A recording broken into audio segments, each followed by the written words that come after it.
Death is a curious thing in video games. It is perhaps the most consistent aspect across all gaming, a common gene that nearly every game shares. If not death specifically, then at the very least a failure state, some way to indicate that you messed up, to show the player that they played very badly and they need to do better. No other medium does it like games. I haven't personally done a tally of every book and every movie and every show and every painting, but I think it's a reasonable assumption that no medium comes close to touching how often the viewer will experience death. As a result, it's often trivialized. Death is a momentary hindrance rather than a significant moment to be considered. Players still meant to avoid it. As I said before, death is a way to indicate that you've done something wrong. But, as with many rules, there are exceptions. There are those rare few games where you can die, you can fail, but instead of avoiding it at all costs, these games are built around it. There are some games that are all about everything ending. There are... Now, let's get a few things out of the way. Unless you're some sort of gaming god, you will die. At least once, probably much more than that, in every game where that's an option. And yes, these games are built with that inevitability in mind. They have to consider what will happen when the player fails at their task.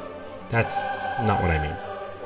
After all, in almost all of those, you aren't supposed to die. The best path forward is the one where you run it perfectly. The game encourages you to live. Even diegetically in these games, the run where you never died is the canon run. Batman never actually got shot in the narrative. He swiftly and expediently got rid of all the goons with nary a scratch. Moreover, there are games where you will die a lot more than others. Games that are deliberately made to be difficult. Your Dark Souls, your Hollow Knights, your Celestes. Much of the enjoyment of these games comes from dying over and over and over again and then succeeding. That euphoric feeling when you know you've overcome a great challenge, proving that you have tried and learned and are better for it. Incidentally, here's some footage of me pausing right before I beat the Radiance because I absolutely cannot believe that I managed that.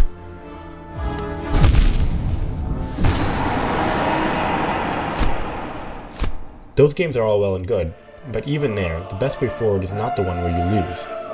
You will die, you will feel great about overcoming that death, but you still shouldn't do it. Games where you should die are a little different. The most obvious example to me are time loop games. These are games that structure themselves around experimentation. They're all about learning how the world works and how the loop works so that you can break it, so that you can harness it. To that end, death is made more forgiving and more encouraged. In these games, it doesn't matter how good you are at them, you'll die no matter what. And the security of that endpoint means you're willing to try a lot more things. Outer Wilds, for example, is all about learning what does and doesn't work in this world. You can beat the game from the very beginning as long as you know how, so why not jump into that black hole to see what happens? Dying is an integral part of the learning process. If you don't die, you won't know. It's a similar story with Forgotten City or Deathloop. You need to die in order to make those narrative moments happen. And what's the harm? You die now and you'll come back. Both mechanically and narratively, your goals are aligned. Die now so that I don't have to die later. And the best ones of these take that ethos into their narrative too. Outer Wilds is all about endings. Just like your continuous death every 22 minutes, the Galaxy 2 has to go out in Outer Wilds. As you learn when you get to the Sun Station, there is no avoiding that. No matter how much you learn or what devices you set off, death is inevitable. And if you take one thing away from Outer Wilds, it's that that's okay.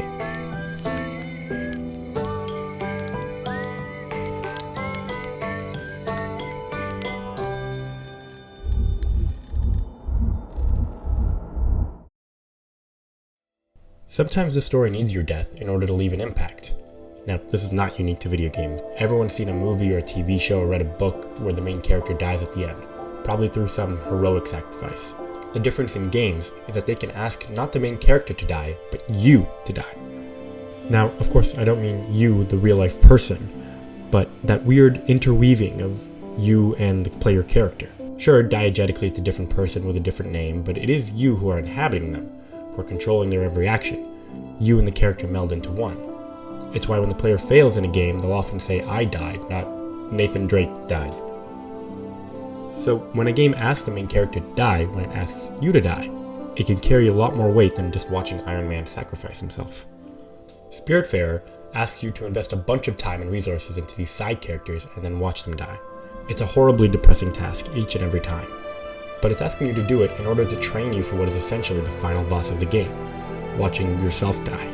As much as the game is about resource management and exploration and crafting, it's about learning to let go.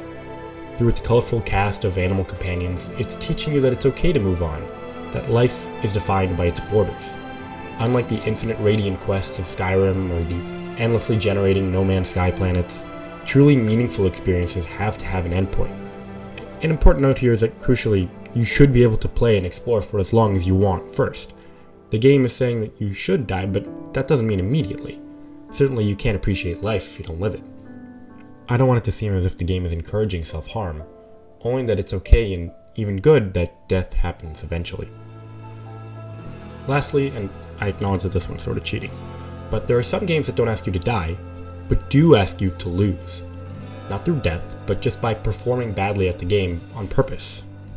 Pyre is a mystical soccer simulator where you slowly gather a crew of lovable misfits in a prison underworld.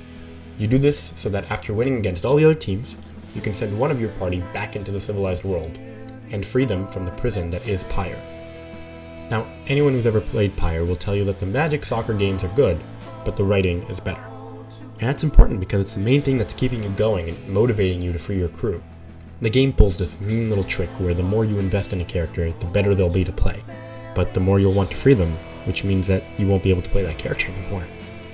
And that really only works because the writers are able to get you so invested in these people's struggles and needs. But then there's the other mean trick they pull. The writing investment extends to your opponents as well. Sure, some of them are just obstacles in your way, but others have just as good, if not better reasons than you to be let go. So what is one to do? When you get to that pivotal moment where it's you or them, the game asks you, maybe it should be them. And the only way to do that is by intentionally losing. Unlike many other choices matter games, failure is a viable option in Pyre. You know, if you're playing Mass Effect, no matter what you choose for your dialogue, when it comes time for the shooting to happen, the game is telling you to win at shooting. There's no other outcome than you killing all the bad guys. You have to do the game bits, and then you can make a choice. Not in Pyre, where losing is the choice, and perhaps the correct one too. Papers, Please does something similar. As you go through the game and try to mark down all the little incongruities in people's identification papers as they try to cross the border, all the while more stringent and nonsensical rules come down the pipeline for you to follow. You're bound to mess up eventually in your processing. However, the game gives you some explicit points where the choice is clear. There's no doubt as to whether or not the papers you were given are real, or whether they comply with the rules. But on occasion the game will ask you, wouldn't it be better for you to fail? Just this once? For the sake of some of these fictional people, it does actually become better for you to fail at your task, to intentionally play the game poorly and go against what it's been training you to do, just so that someone else may have a better outcome. Once again, it's not a moment of dialogue or an explicit choice, but the player actively choosing to fail in the game. Death is scary, except in games where it's goddamn everywhere. In games, most of the time it's an annoyance at worst, which is why I find games that do something different with death so fascinating. Games are, at their core, a teaching experience. Every time you pick up a game, you have to learn how it functions, what you can and can't interact with, what your goals are, how to do things, and then you go on to learn more and more throughout the game, recruit more and more skills, gain more power, be more in control. So it's absolutely insane that there are games that ask you to take all that knowledge and shove it in the trash. Whether it's to help another character to further learn how to play the game, or just to make you realize that everything ends, and that's okay.